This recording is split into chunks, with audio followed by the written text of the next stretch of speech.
Benvinguts a Raw Ràpid, ressenyes ràpides per voler empresa. Avui, Comando Zyborg, resurrecció a tota màquina. Comando Zyborg és com una matrioshka. Quan més t'hi endinses, més et sorprèn.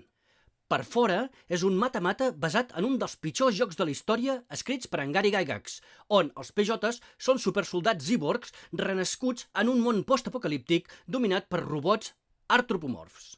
Més endins, t'hi trobes un sistema més aviat mortal i tàctic, que requereix 2 daus de 10 multiplicats contra el valor de l'habilitat, amb una estadística totalment inabastable i una creació de personatges senzilla, però molt enfocada, que es va explicant a mesura que es van llegint les regles del joc.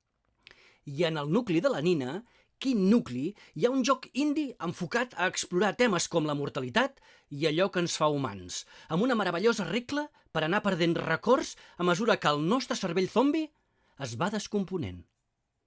Fins aquí la ressenya.